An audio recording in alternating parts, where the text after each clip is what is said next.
Bonjour! Aujourd'hui, je voulais proposer quelque chose d'un peu différent de ce que je fais à l'habitude. Donc, je ne vais pas vous présenter un écrivain ou bien un artiste.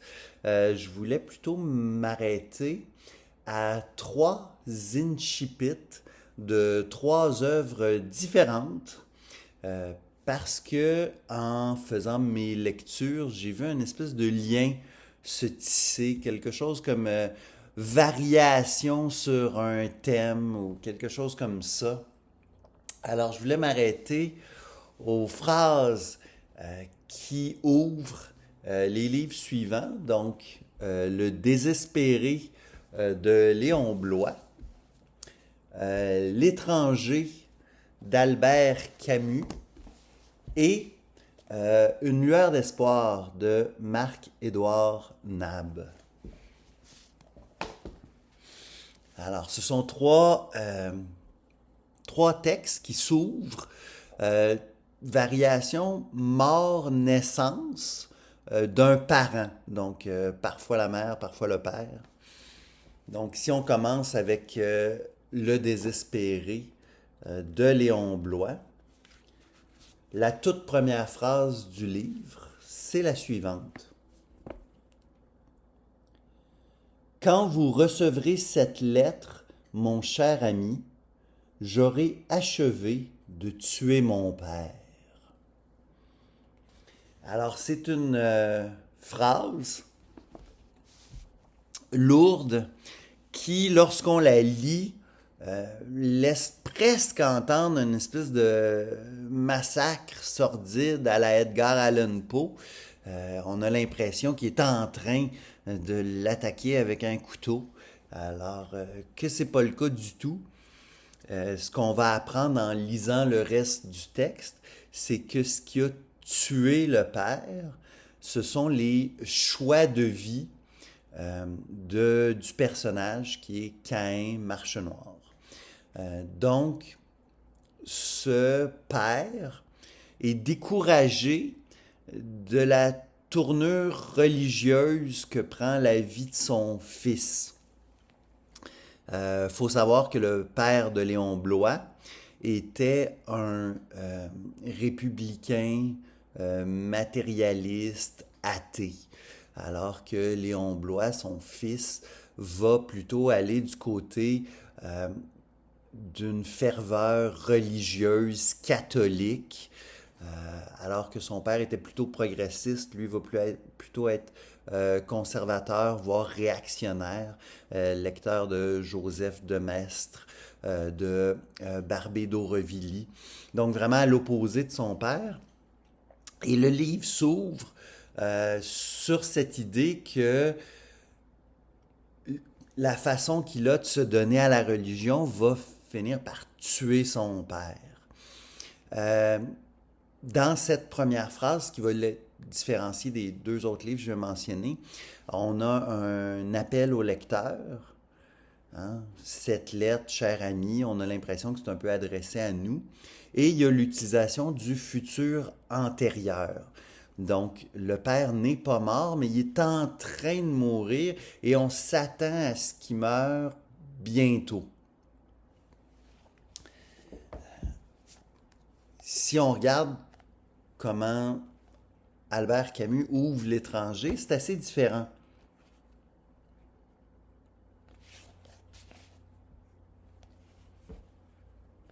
Donc la première phrase, c'est Aujourd'hui, maman est morte. Il y a une espèce d'affirmation au présent d'un état de fait. Euh, Cette affirmation-là va être remise en question par les phrases suivantes. Aujourd'hui, maman est morte, ou peut-être hier, je ne sais pas. J'ai reçu un télégramme de l'asile, mère décédée, enterrement demain, sentiment distingué. Cela ne veut rien dire, c'était peut-être hier. Donc, on commence par affirmer la mort de la mère, puis après ça, il y a une hésitation sur le moment exact de la mort. Est-ce que c'est vraiment aujourd'hui ou est-ce que c'est plutôt hier? Euh, Ce qui commence à transparaître dans le début de ce livre, c'est ce qu'on va rencontrer plus tard dans le livre, qui est une espèce de détachement par rapport à la mort de la mère. Et c'est, je dirais, la thèse principale du roman L'étranger, c'est que le personnage principal, qui est Meursault, va être condamné pour meurtre, mais la raison de la condamnation n'est pas tant l'acte du meurtre, qui n'est pas le meurtre de sa mère, mais le meurtre de quelqu'un d'autre. Mais la raison de sa condamnation, c'est qu'on va dire cet homme-là est un homme monstrueux, insensible. La preuve, il n'a pas pleuré lorsque sa mère est morte. Donc, c'est condamné pour insensibilité à l'égard de la mère. Et je ne suis pas le plus grand admirateur de l'œuvre d'Albert Camus, mais je pense que dans ce qu'il a écrit, cette idée-là est probablement la meilleure qu'il a eue. Alors, on est passé de Léon Bloy à Albert Camus, de la mort du père qui est en cours à la mort de la mère qui a eu lieu de façon un peu imprécise et on en est détaché. Avec une lueur d'espoir, c'est autre chose qui se joue. Donc la première phrase. Aujourd'hui, ma mère est née. Donc il y a un clin d'œil, il y a une espèce de référence affirmée à Camus. Mais en même temps, il y a quelque chose de qui marche pas ou qui va pas dans le sens de Camus. Parce que Camus, c'est un état des faits avec une espèce de distanciation. Alors que ma mère est née, aujourd'hui ma mère est née, c'est une phrase impossible.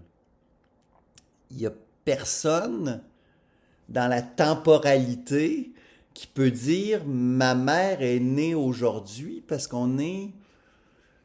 on vient après la naissance de sa propre mère. On peut pas, tu sais, il y a une espèce de chose étonnante dans cette phrase-là. C'est surprenant. Là où la phrase de Camus est un peu plate et linéaire, la phrase de Nab, elle amène une surprise. Aujourd'hui, ma mère est née. Et là, si je continue le texte, comme tous les 11 septembre, je l'appelle pour lui souhaiter un joyeux anniversaire. Allume la télé, dit-elle. Patrick Poivre d'Arvor souffle les bougies d'un drôle de gâteau. Une des deux tours du World Trade Center de New York s'effondre dans un panache de fumée noire. Donc, le livre porte sur les attentats du 11 septembre 2001 à New York. Et souvent, quand je présente Marc-Édouard Nab à des gens qui ne le connaissent pas, je parle de ce livre-là parce que c'est le premier livre que j'ai lu de lui et c'est un livre qui a été marquant pour moi. Et je dis, Marc-Édouard Nab, c'est l'écrivain qui a produit le premier livre à être publié en France sur le 11 septembre 2001. Et là, tout le monde connaît un peu le sujet, les attentats, les tours qui tombent. Et je dis, oui, mais si on écrit un livre là-dessus, quelle est la première phrase à écrire? Comment on commence un livre sur le 11 septembre? Ça va pas de soi, c'est pas évident.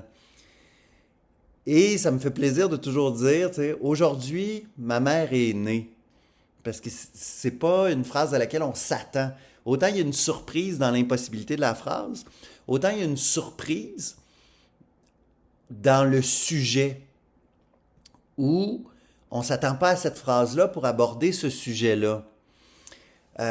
C'est quelque chose que Nab fait ponctuellement et c'est pas la première fois qu'il le fait.